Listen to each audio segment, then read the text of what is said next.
Hi friends, welcome to our channel. ఈరోజు మనం 2024లో హిందీ లాంగ్వేజ్లో మనోజ్ వాజ్పేయి నటించిన ఒక యాక్షన్ డ్రామా మూవీ స్టోరీ గురించి తెలుసుకుందాం. అదే భయ్యాజీ. మూవీలోకి వెళ్తే రామ్ చరణ్ త్రిపాఠి అనే ఒక వ్యక్తిని అందరూ ప్రేమతో భయ్యాజీ అని పిలుస్తుంటారు. భయ్యాజీ తన ఊరిలో చాలా పేరు ప్రతిష్టలు ఉన్నవాడు.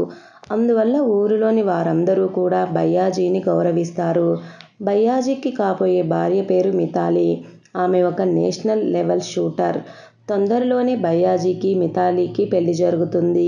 అందువల్ల ఊరిలో అందరూ కలిసి ఒక ఫంక్షన్ ఏర్పాటు చేస్తారు. ఆ తరువాత మితాలి తన మరిదితో వీడియో కాల్ మాట్లాడుతుంది. అతని పేరు వేదాంత్. భయ్యాజీ వేదాంత్ని అందరికంటే ఎక్కువగా ప్రేమిస్తాడు. వేదాంత్ ఢిల్లీ నుండి బీహార్కి తన అన్న పెళ్లికి వస్తున్నాడు. తనతో పాటు తన ఫ్రెండ్స్ అయిన మోహన్, అభిషేక్ కూడా పెళ్లికి వస్తున్నారు. మరొక పక్క అభిమన్యు అనే ఒక అబ్బాయి ఢిల్లీలోని చాలా పవర్ఫుల్ వ్యక్తి అయిన చంద్రబన్ సింగ్ కొడుకు. అభిమన్యు కూడా తాగుతూ కారులో తన ఫ్రెండ్స్తో కలిసి వెళ్తూ ఉంటాడు. అదే సమయంలో భయ్యాజీ మళ్ళీ తన తమ్ముడు వేదాంత్తో ఫోన్లో మాట్లాడుతూ ఉంటాడు. అప్పుడు వేదాంత్, నేను నా ఫ్రెండ్స్తో కలిసి రైల్వే స్టేషన్ దగ్గర పరోటా తినడానికి వెళ్తున్నాను, తిని ట్రైన్ ఎక్కుతాం అని అంటాడు. అప్పుడు భయ్యాజీ, ట్రైన్ ఎక్కినాక నాకు ఇన్ఫార్మ్ చెయ్యి అని చెప్తాడు. ఆ తర్వాత వేదాంత్ ఫ్రెండ్స్ వేదాంత్ని చూసి, మీ అన్నయ్య నీకు ఎందుకు అన్నిసార్లు కాల్ చేసి అడుగుతూ ఉంటాడు అని వేదాంత్ని ఆట పట్టిస్తారు. నిజానికి భయ్యాజీ తన తమ్ముడు గురించే ఆలోచిస్తూ ఉంటాడు.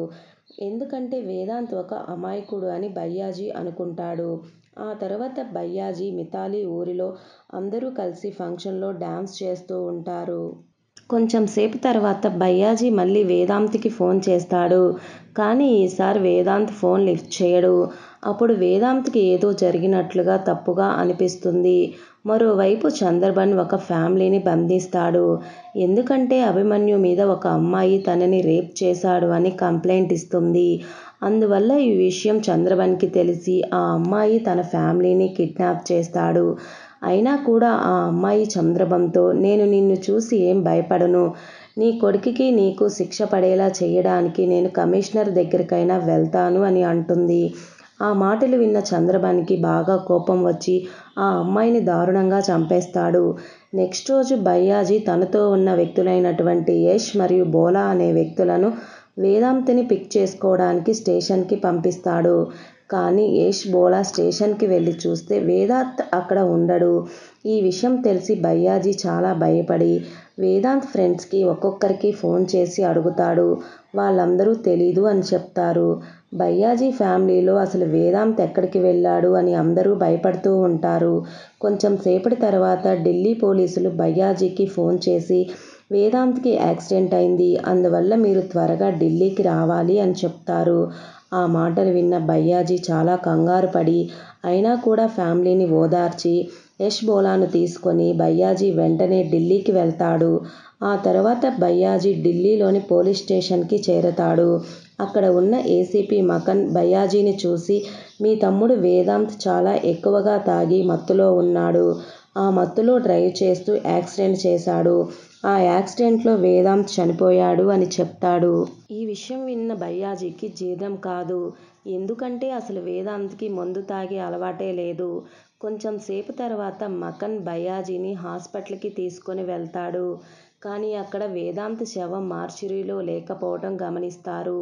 అంటే యాక్సిడెంట్ ఇంకెవరికో జరిగి ఉంటుంది.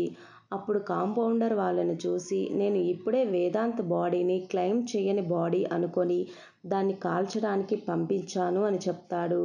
ఆ మాట విన్న భయ్యాజీ తన తమ్ముడి బాడీని కాలిపోకుండా ఇంటికి తీసుకొని వెళ్ళి ఇంటి దగ్గర తన ఫ్యామిలీ సమక్షంలో అంతిమ సంస్కారాలు చెయ్యాలి అని తన తమ్ముడి డెడ్ బాడీ కోసం పరిగెత్తుకుంటూ వెళతాడు.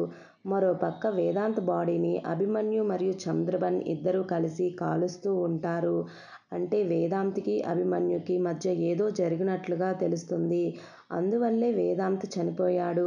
కానీ వేదాంత్ అప్పుడే శ్వాస తీసుకున్నట్లు అభిమన్యు, చంద్రబన్ చూస్తారు. అంటే దాని అర్థం వేదాంత్ ఇంకా బ్రతికే ఉన్నాడు. వెంటనే అభిమన్యు తన నాన్న కలిసి వెంటనే వేదాంత్ను మంటల్లో పడేస్తారు. దానివల్ల వేదాంత్ బ్రతికి ఉండగానే మంటల్లో కాలి చనిపోతాడు. ఆ తర్వాత భయ్యాజీ శవాలను కాల్చే ఆ ప్లేస్కి వచ్చి చూడగా తన తమ్ముడి బాడీ కాలిపోతూ ఉండడం చూసి భయ్యాజీ చాలా ఏడుస్తాడు. ఆ తర్వాత భయ్యాజీ తన తమ్ముడి అస్థికలు తీసుకొని ఇంటికి బయలుదేరతాడు. కానీ భయ్యాజీ వేదాంత్ అస్థికలని ఇంటికి తీసుకొని వెళుతుండగా వేదాంత్ ఫ్రెండ్స్ మిమ్మల్ని కలవాలి అని భయ్యాజీకి ఒక మెసేజ్ చేస్తారు. ఆ తర్వాత భయ్యాజీని కలిసిన వేదాంత్ ఫ్రెండ్స్ అందరూ కలిసి అసలు ఏం జరిగిందో చెప్తారు. ఇప్పుడు స్టోరీ ఫ్లాష్ బ్యాక్కి వెళుతుంది. నిజానికి వేదాంత్ మరియు తన ఫ్రెండ్స్ స్టేషన్ దగ్గర పరోటాలు తినడానికి వెళ్ళినప్పుడు వాళ్ళకి అభిమన్యు ఫ్రెండ్స్తో పరోటాల గురించి గొడవ జరుగుతుంది. ఆ తర్వాత వేదాంత్ అభిమన్యుని గొడవ నుంచి దూరం చేయడానికి పక్కకు తోయడంతో అభిమన్యు పొరపాటున పెనం మీద పడి తన ఫేస్ కాలిపోతుంది. ఆ కోపంలో అభిమన్యు వేదాంత్ని కొట్టి కింద పడేసి కారుని వెంటనే తన మీదకు పోనిస్తాడు. దానివల్ల వేదాంత్ చనిపోయే సిచ్యువేషన్లోకి వెళ్తాడు.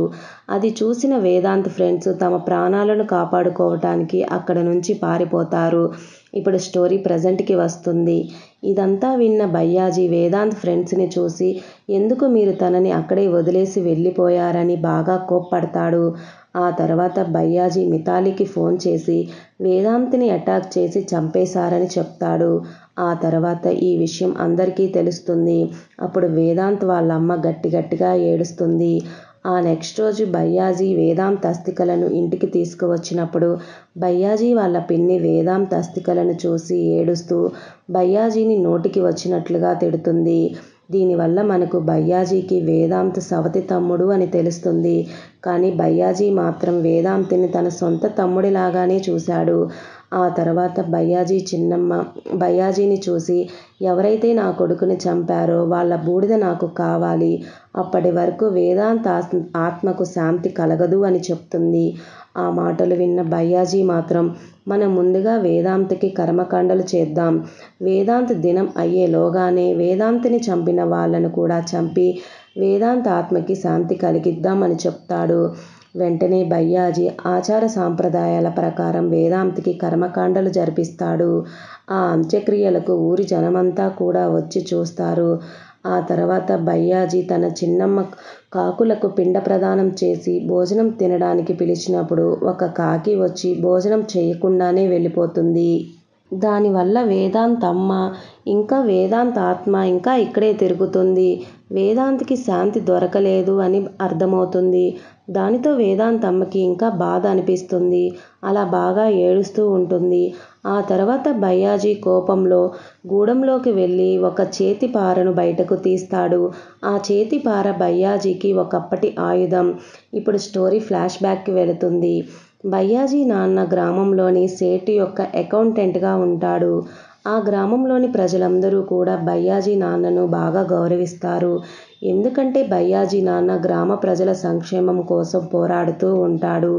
ఆ తర్వాత దాన్ని వారసత్వంగా భయ్యాజీ కూడా తీసుకొని గ్రామ ప్రజలందరినీ జాగ్రత్తగా చూసుకుంటాడు.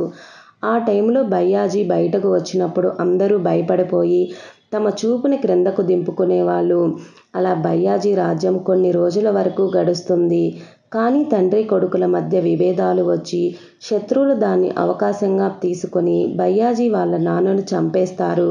కానీ చనిపోయే టైంలో భయ్యాజీ నాన్న ఇప్పటి నుంచి నేను హింస చెయ్యను అని పేపర్ మీద రాపించి తన కొడుకు చేత ప్రామిస్ చేపించుకుంటాడు. దానితో భయ్యాజీ హింస చేయడాన్ని అప్పటి నుంచి వదిలేస్తాడు. ఇప్పుడు స్టోరీ ప్రజెంట్కి వస్తుంది.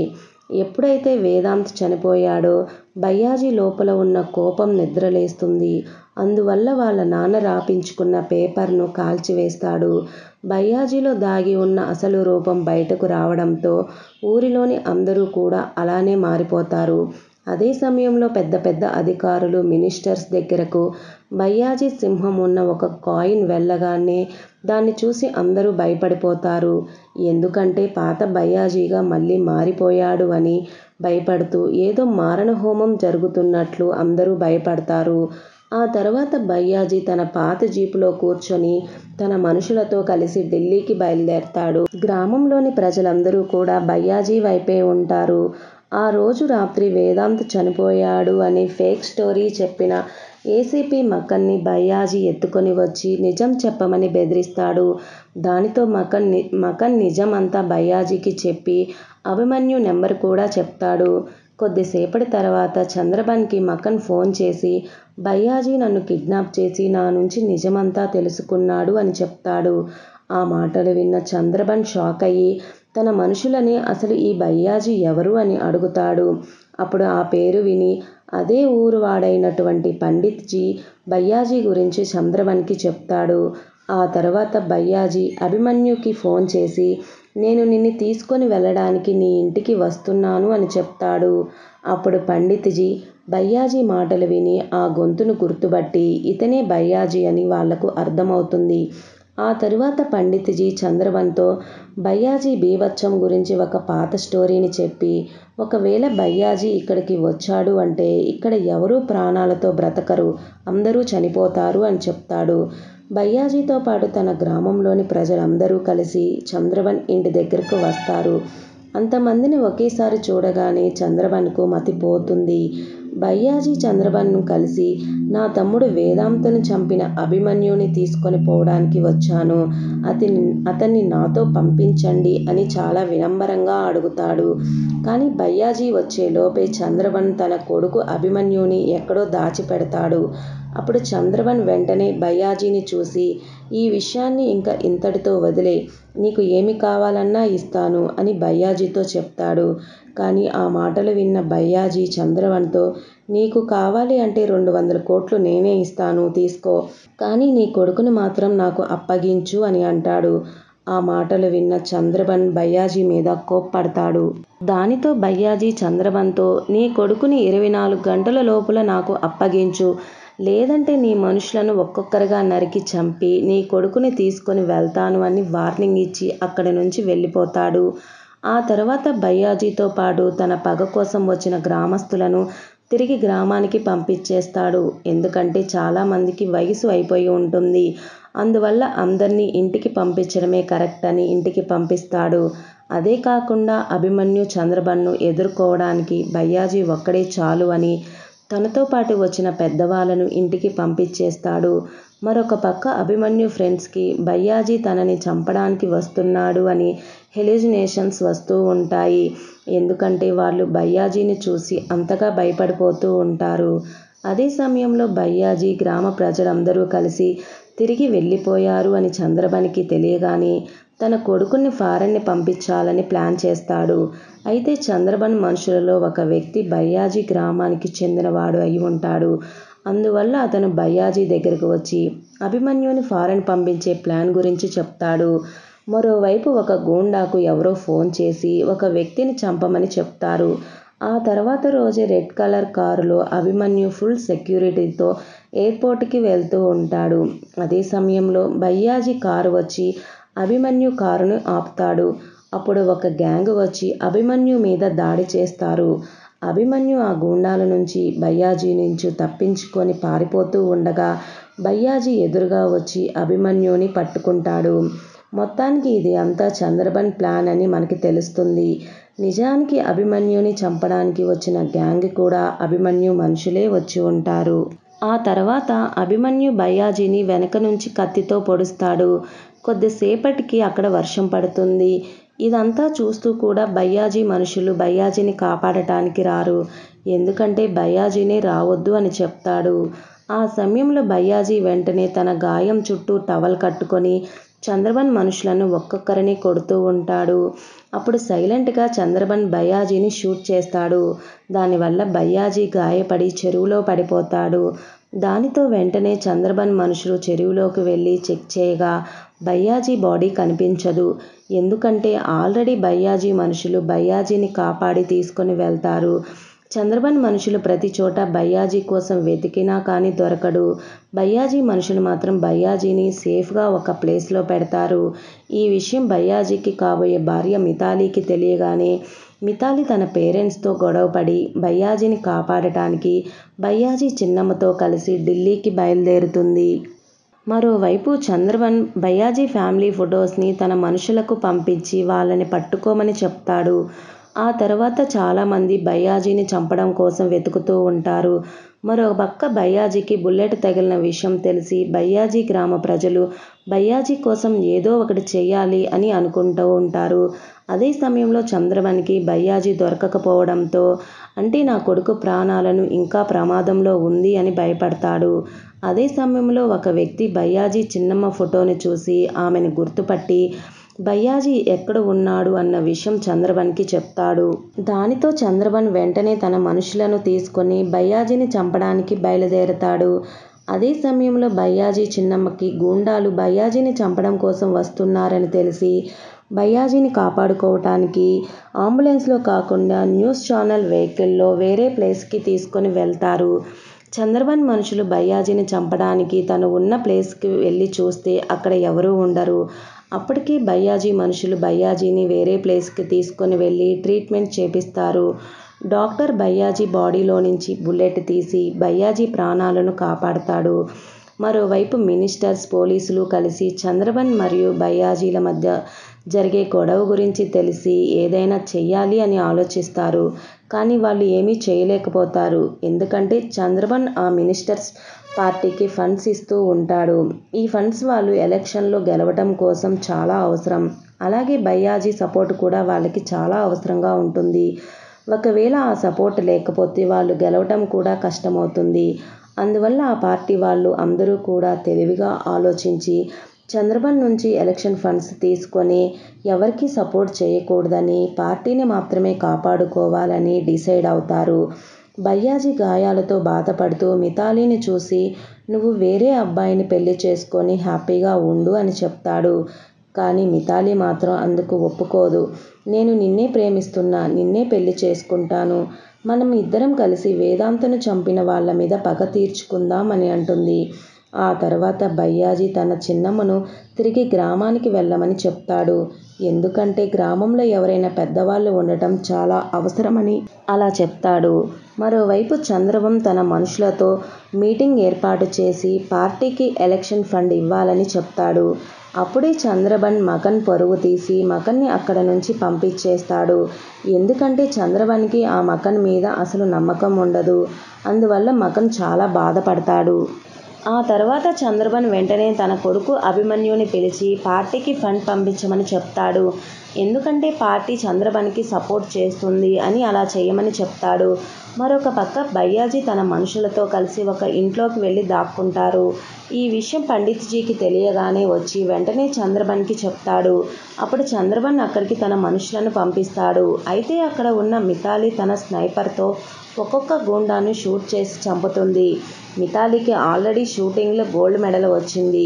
అదే సమయంలో మితాలీని వెనక నుంచి ఒక వ్యక్తి కొట్టబోతూ ఉండగా వెంటనే భయ్యాజీ లేచి ఆ గూండాను కొడతాడు. తర్వాత భయ్యాజీకి హెల్త్ బాగవుతుంది.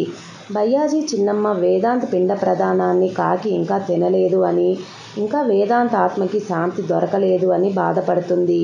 మరొక పక్క చంద్రబన్ తన పరువు తీశాడు అని బాధతో మకన్ భయ్యాజీతో కలిసిపోయి పార్టీ ఫండ్ గురించి అన్ని విషయాలు చెప్తాడు. అదే సమయంలో భయ్యాజీ గ్రామ ప్రజలు పండిత్జీని భయ్యాజీ గ్రామం తరపున తమకు సపోర్ట్ చేయమని, తమతో కలిసిపోయేలాగా చేస్తారు. ఎందుకంటే ఆ పండిత్జీ కూతుర్ని కాపాడటానికే భయ్యాజీ నాన్న తన ప్రాణాలే పోగొట్టుకోవాల్సి వచ్చింది అని గ్రామ ప్రజలందరూ కూడా పండిత్జీకి గుర్తు చేస్తారు. దానితో పండిత్జీ మరియు భయ్యాజీ గ్రామ ప్రజలందరూ కలిసి ఒక ప్లాన్ని రెడీ చేస్తారు. మరొక పక్క అభిమన్యు తన నాన్న చెప్పిన విధంగా పార్టీకి ఫండ్ని పంపిస్తూ ఉండగా సడన్గా అక్కడికి భయ్యాజీ తన మనుషులతో వచ్చి అభిమన్యు మనుషులను ఒక్కొక్కరుగా కొడుతూ ఉంటాడు. ఆ తర్వాత అభిమన్యుని భయ్యాజీ రైల్వే ట్రాక్ మీదకి తీసుకొని వెళ్ళి చంపబోతూ ఉండగా సరిగ్గా అదే సమయంలో అభిమన్యుకి చంద్రబన్ వీడియో కాల్ చేస్తాడు.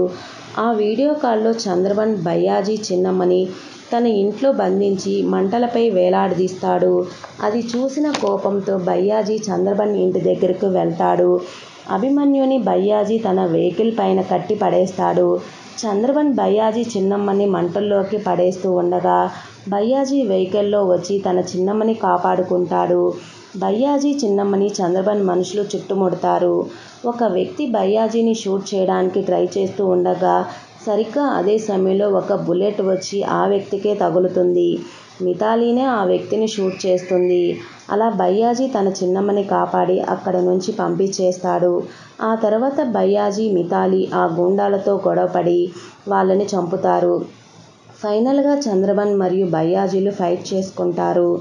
అప్పుడు చంద్రబన్ భయ్యాజీతో నీ తమ్ముడిని కాలుస్తున్నప్పుడు నీ తమ్ముడికి ఇంకా ప్రాణం ఉంది అని చెప్తాడు. ఆ మాటలు విన్న భయ్యాజీకి ఇంకా కోపం వచ్చి తన చేతి పార సహాయంతో చంద్రబన్ని మరియు తన కొడుకుని బాగా కొట్టి వాళ్ళు బ్రతికి ఉండగానే ఏ విధంగా అయితే వేదాంత్ బ్రతికి ఉండగానే మంటల్లో పడేశారో అలానే చంద్రబన్ని తన కొడుకుని కూడా మంటల్లో వేసి చంపేస్తాడు. ఫైనల్గా భయ్యాజీకి తన తమ్ముణ్ణి చంపిన పగ పూర్తవుతుంది. అదేవిధంగా కాకి పిండ ప్రదానం భోజనం కూడా చేస్తుంది. అంటే వేదాంత్ ఆత్మకి శాంతి కలిగింది. ఇక్కడితో ఈ మూవీ ఎండ్ అవుతుంది. ఈ వీడియో కనుక మీకు నచ్చినట్లయితే ప్లీజ్ సబ్స్క్రైబ్ చేయండి. Thank you for watching.